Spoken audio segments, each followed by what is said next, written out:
When I stepped outside, I saw a bulldozer halfway through our driveway. The tunnel roof collapsed, sirens blaring, my grandmother in tears. The HOA president? She just stood there sipping iced tea like she ordered a pizza, not a demolition. What she didn't know. That tunnel was built by the U.S. Army Corps of Engineers in 1952. And now she just committed a federal crime. Let me rewind this circus of absurdity, because I know what you're thinking. Wait, what? How do you even pull that off legally? And how does she not notice? Believe me, I've been asking myself the same thing ever since the world's most aggressive neighborhood association decided to go full demolition derby on a federally protected Cold War-era structure, like they were starring in a DIY apocalypse show. But before the flashing lights, the federal agents, and the viral news headlines, this all started with a tunnel, a clipboard, and a woman who looked like she'd sue a bird for singing too loud. I moved into my grandparents' home last year after my grandfather passed. It was supposed to be temporary, just until I figured out what to do with the property, but it turned into something more. The house is old, stone brick, with ivy growing across the walls like veins holding history in place. My grandfather built half of it himself, and the other half was, well, government issue. The tunnel ran underneath the hill and connected to a reinforced concrete bunker that was part of the Army Corps' Cold War readiness project. It wasn't just a curiosity. It was a relic, a registered historical structure.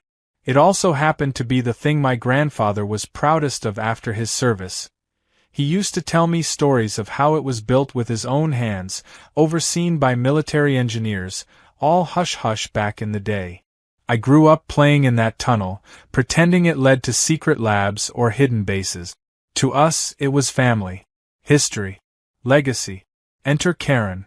She showed up 3 months ago with a freshly printed HOA badge, an attitude like a substitute principal who enjoys giving detention, and a mouth that never seemed to close. She'd just been elected president after staging what I can only describe as a hostile takeover of the previous board during a suspiciously quiet vote held at 10 a.m. on a Wednesday. Most of the neighborhood missed it. I certainly did. 1 week she was just the lady obsessed with weeding other people's flower beds, and the next she had actual authority, and the thirst to use it. The first notice I got from her was about my trash bins being visible from the street. The second was that my mailbox didn't fit the aesthetic unity of the neighborhood. The third? That I had an unauthorized subterranean structure which may constitute a safety hazard and violate the HOA's uniform design principles. I read that one 3 times to make sure I wasn't hallucinating. She meant the tunnel. The tunnel built by the Army. The tunnel that's older than she is and probably smarter too. Naturally, I thought there had been a mistake. So I invited her over for tea. Yes, I tried to play nice, and showed her the documents. The tunnel's designation with the State Historical Registry. The Army Corps' original approval and note. Even the local Preservation Society's newsletter that once called it a forgotten jewel of Cold War architecture. She flipped through the papers like they were junk mail, gave me a condescending smile, and said, "This isn't a museum, dear. It's a neighborhood, and we don't allow underground bunkers or creepy tunnels." I reminded her it wasn't something I built illegally. I showed her that it predated the HOA charter by decade. She waved it off, told me she had consulted a compliance consultant, whatever that meant, and that the tunnel needed to be decommissioned and removed. I laughed.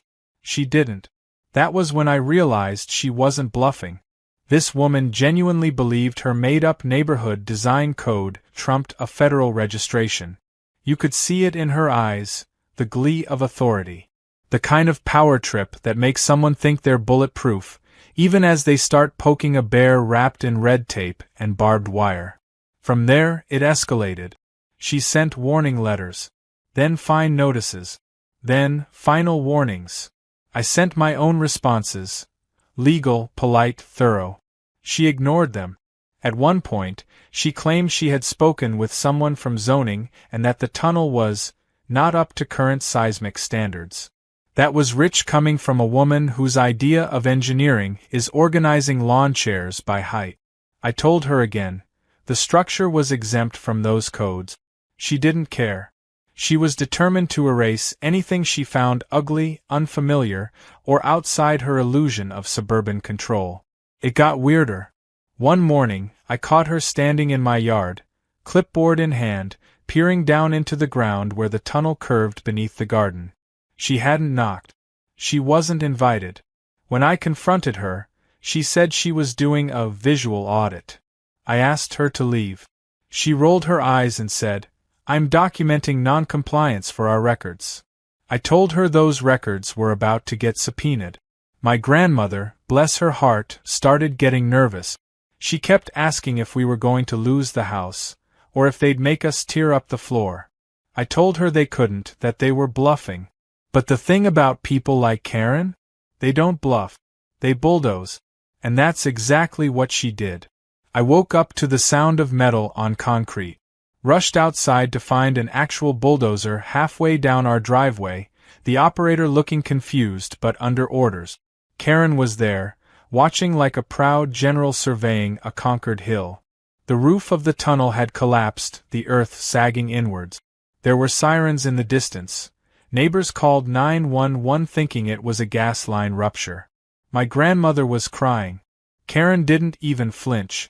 She just took a sip of her iced tea, turned to me, and said, "This was overdue." That's when I told her. "You just destroyed a federally registered landmark. A piece of Cold War history. A military-engineered structure built by the Army Corps in 1952. Her smile faltered, just a twitch. That twitch was all I needed to know. She had no idea. What she also didn't know. The storm was just beginning. Because the moment I picked up my phone to call the preservation board, I already knew what would happen next. And no amount of HOA power tripping was going to save her from it. By the time the fire trucks pulled up, it was already too late. The tunnel had caved in, a third of our backyard was now a sinkhole, and Karen was still standing there like she hadn't just committed a felony before brunch. A couple of firefighters asked if anyone was hurt. My grandmother was shaken but physically okay. The bulldozer operator was scratching his head, muttering something about how he was just told to clear debris by the HOA president, and that he didn't know it was some kind of historic structure. Of course he didn't. Karen hadn't told anyone the full story because, in her mind, this was just another box to check on her holy war against personal property. I stood there holding the folder of documents that I had emailed, printed, hand-delivered, and practically tattooed onto her clipboard. I showed them again to the firefighter, who blinked when he read the words, Federal Historic Registry. His radio crackled as he said, Chief? We're gonna need the county inspector out here. Possibly state preservation too. Karen flinched. It was a small, almost imperceptible movement, like someone realizing they might have accidentally hit reply all on an email they shouldn't have sent. I didn't say anything. Not yet. I wanted her to sit with that panic bubbling just beneath her smug little smile. The next 48 hours moved fast. Faster than I expected. First came the city inspector. Then the preservation officer. Then a guy with a badge who didn't say much, just looked around, took photos, and asked Karen to clarify, under whose authority she initiated a demolition on recorded historical infrastructure. That was when she started to stumble. She said something about neighborhood safety codes and common area hazard mitigation. I could practically hear her legal buzzwords crumbling under the weight of actual jurisdiction. I, of course, was fully prepared. I handed over a flash drive with all correspondence, dated notices from her, even video from our doorbell cam showing the bulldozer pulling up and Karen directing the operator. That's when things got very quiet on her end. She kept adjusting her glasses and clearing her throat like maybe the problem was dust and not the mountain of liability she had just uncovered. The real hammer dropped the next morning. An Army Corps historian showed up. He looked like he hadn't been pulled out of his office in years and was absolutely thrilled to see the site. He took one look at the collapsed tunnel and his expression changed from curiosity to genuine horror. He turned to me and asked, "Was this the 1952 Cold War shelter with the dual-layer concrete and vertical exhaust shafts?" I nodded. He looked like someone had just kicked over a national monument. Then he turned to Karen, who was still pretending this was just a minor landscaping project gone wrong, and asked flatly, "Do you have any idea what you've done?" She tried to spin it. She said she believed the structure was abandoned, unsafe, undocumented. The Corps rep cut her off. "We have multiple survey records of this structure. It's on both state and federal registries. It is not your jurisdiction. In fact, it's protected under several clauses of the State Heritage Preservation Act." She started blinking rapidly like she was buffering. I was enjoying the show a little too much, not gonna lie. After he finished inspecting the site, he turned back to me and said, "You'll want to file a formal claim with the Preservation Board. This could be a multi-agency case. And someone," he looked right at Karen, "will need to answer for this." Karen tried to pivot. She started talking about how she was only acting in the interest of the community, that she had received multiple complaints about safety hazards, that she had followed proper protocol. But here's the thing about protocol. It doesn't mean anything when you bulldoze a federally registered structure without a single permit, inspection, or even a courtesy call. That's like trying to excuse arson because you thought the house looked abandoned. The news caught wind of it by that afternoon. A neighbor must have tipped them off, because suddenly we had a local news van on the lawn. They filmed the damage, interviewed my grandmother, who despite being heartbroken, held herself like royalty and calmly explained how the tunnel had been built after her husband returned from service. "He believed in protecting our family and honoring his country," she said, holding back tears. "And now it's been destroyed by someone who wanted matching hedges." Karen wasn't interviewed. She locked herself inside the HOA clubhouse and posted a vague update on the neighborhood app saying that some misinformation is being spread and that the board acted with best intentions. The comments section exploded. No one was buying it. Within 3 days, things had spiraled beyond her control. The HOA's insurance provider issued a statement saying they wouldn't cover the damages because the demolition was unauthorized and may involve criminal conduct. That meant the HOA was now financially responsible, and Karen, as the acting decision-maker, was personally named in the liability report. I got a call from a lawyer representing the State Historical Office. They were investigating the matter for potential charges including destruction of protected property, trespassing, and even conspiracy if it was found that Karen had misled her board into signing off on the demolition. Karen tried to play victim. She emailed neighbors claiming she was being harassed, that she had no way of knowing about the tunnel's significance. One neighbor responded by posting a screenshot of the email I had sent her weeks earlier with every piece of documentation clearly attached. Another neighbor chimed in with their own story about Karen threatening to fine them over a porch wind chime. By the end of the week, she wasn't just unpopular, she was radioactive. And yet, despite all this, she still hadn't actually apologized. Not to me. Not to my grandmother. Not even to the neighborhood for turning a quiet cul-de-sac into a war zone of legal drama. That's when I knew this wasn't about ignorance or mistake. It was ego. Pure, blinding, bureaucratic ego. She thought she could rewrite history because she didn't like how it looked in her spreadsheet. She thought power meant being right, even when she was catastrophically wrong. But the story wasn't over. The tunnel might have been damaged, but it wasn't gone.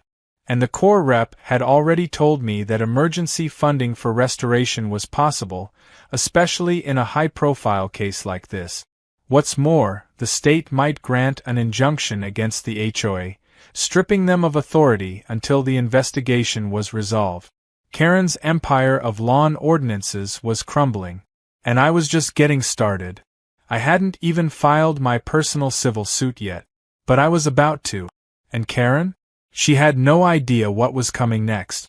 Karen's voice, once the ever-present drone of the HOA, had all but vanished by the time the state sent its official cease and desist. The letter was hand-delivered, not just emailed, as if the universe wanted to be absolutely sure she read it. She wasn't at her usual post that day. No morning stroll with a tape measure, no passive-aggressive notes left in flowerbeds.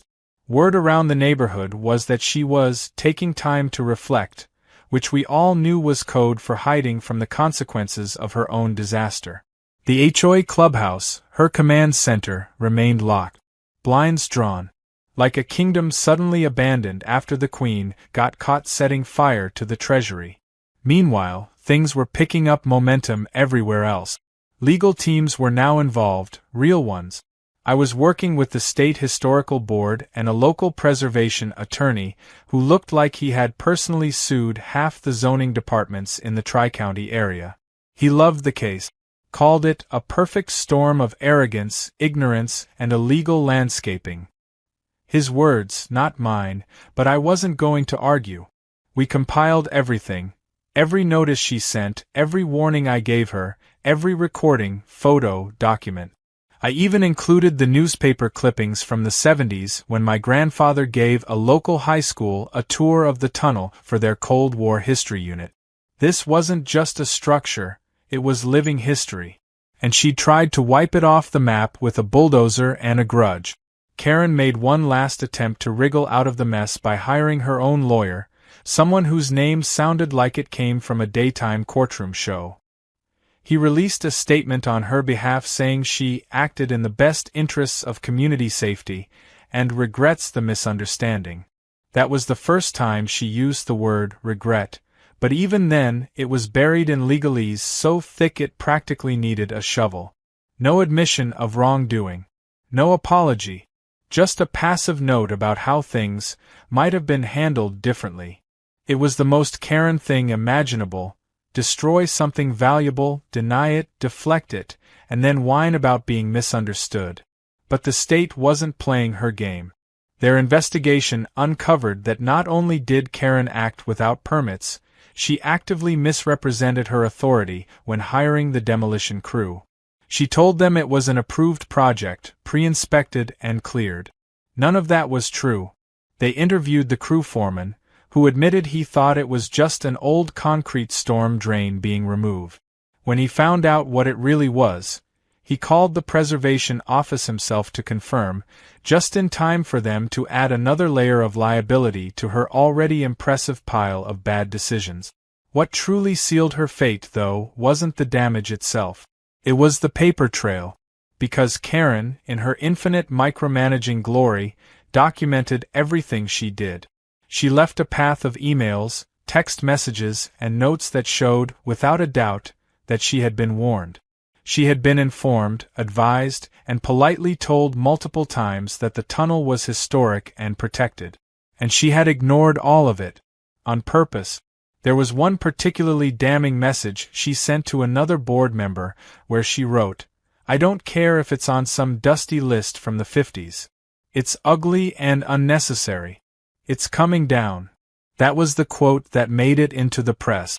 The HOA as an organization began to fracture. 2 board members resigned. One claimed they had never been consulted about the demolition at all. The treasurer, who had previously been Karen's most loyal supporter, suddenly released a statement claiming she had abused her role and misused HOA funds. Turns out, she had paid for the bulldozer using HOA reserve money without a vote. That opened a whole new can of worms. Financial misconduct. Neighbors who had been on the fence about the whole thing began to turn on her, and fast. Some started digging up their own grievances. Fines for Christmas lights, citations over mailboxes, warnings about paint colors. All of it started bubbling up in community forums and group chat.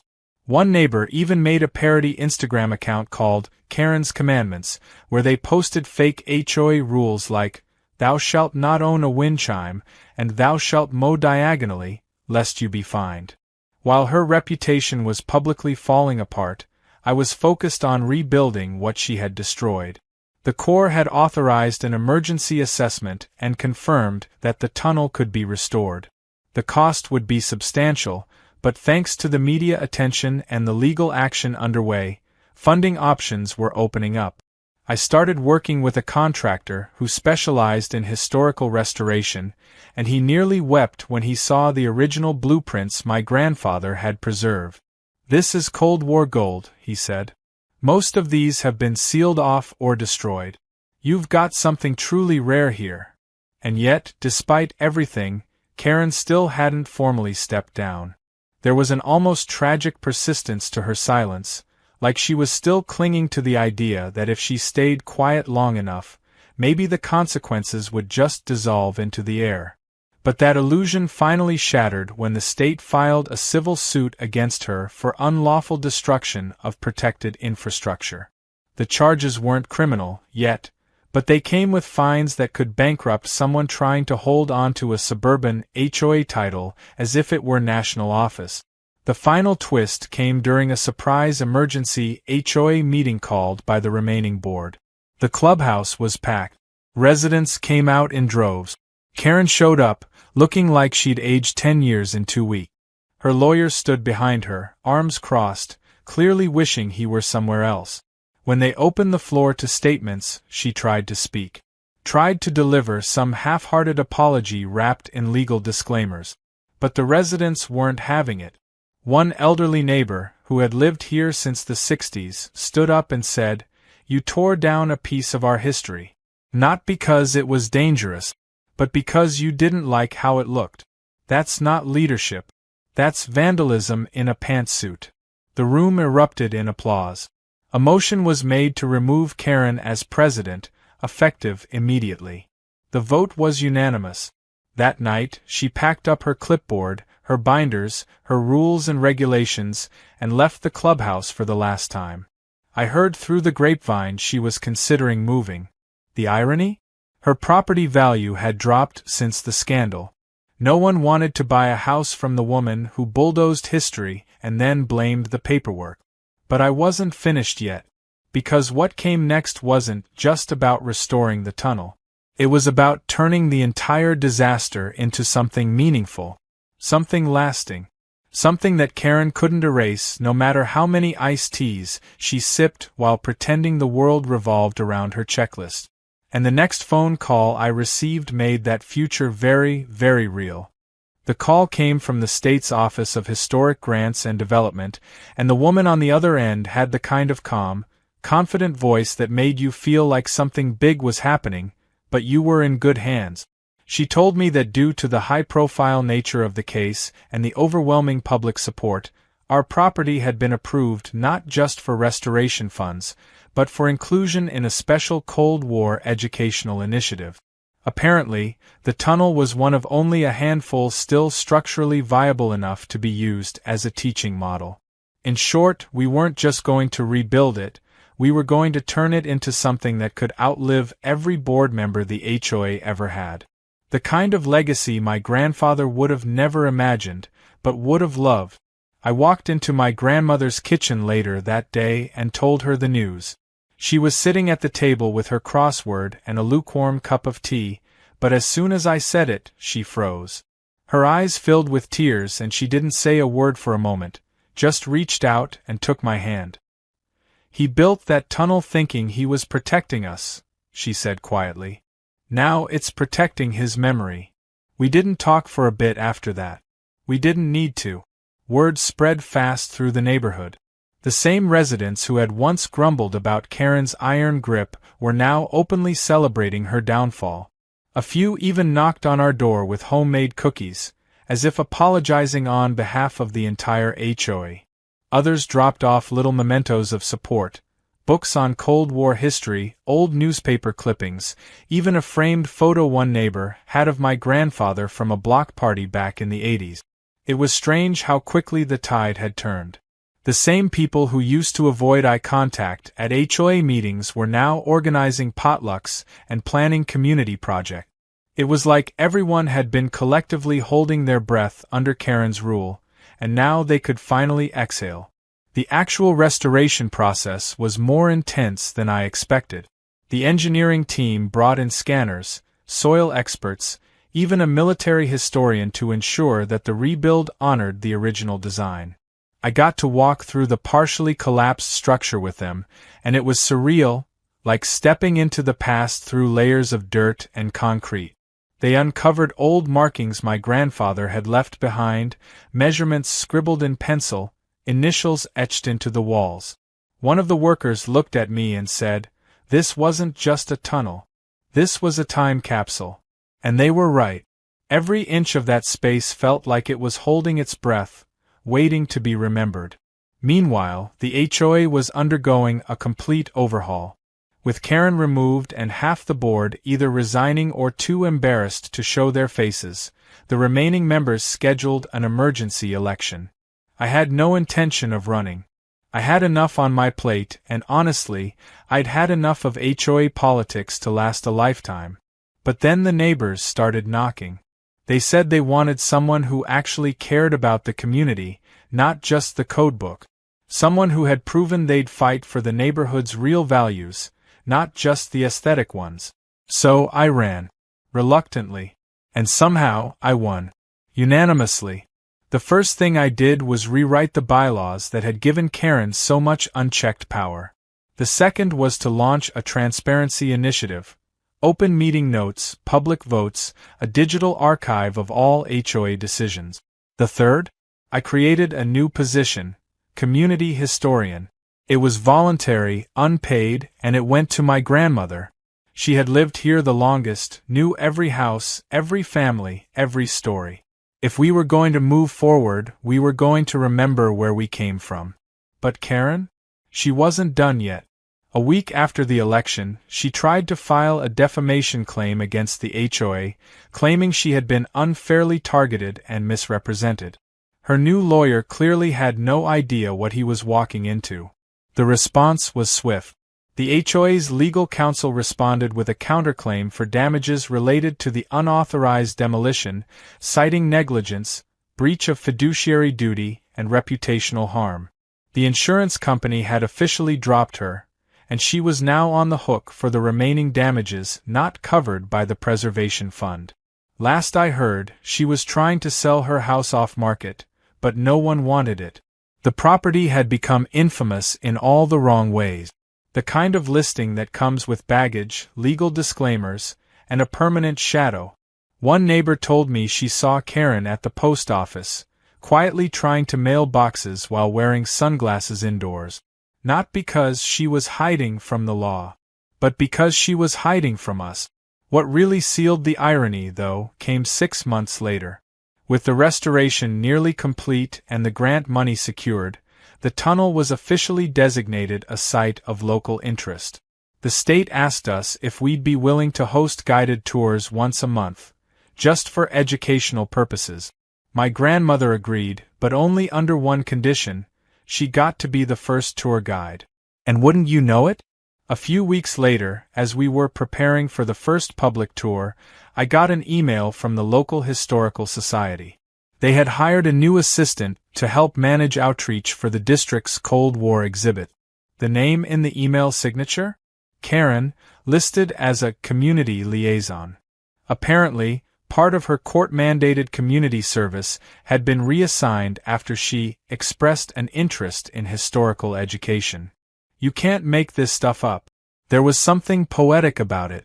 The same woman who had tried to erase history was now forced to protect it, to talk about it, to give presentations about structures like the one she tried to destroy. I imagined her standing there, reciting lines about Cold War resilience and architectural preservation, all while knowing she once tried to bulldoze it into oblivion. If that's not karma with a clipboard, I don't know what is. The day we opened the tunnel for the first public tour, people lined up from blocks away. Kids, parents, veterans, even a few tourists who had read about it online. The media showed up again, snapping photos as my grandmother, in her Sunday best, walked the first group through the narrow concrete hallway, pointing out where my grandfather had built shelves for supplies, how the vent system worked, even where I once drew on the wall with a crayon at age 5. It was more than a tour. It was a moment of vindication, of healing, of reclaiming something that had almost been lost to pettiness. After everyone left, I stood at the tunnel's entrance, looking out at the yard that had once been a battlefield for HOA chaos. It was quiet now, peaceful, and in that stillness I realized something important. Karen thought she had power because she had rules, but real power comes from stories, from legacy, from people willing to stand up, not just for themselves, but for the things that matter even when no one else sees them. She brought a bulldozer to a fight with history, and history buried her in the footnote.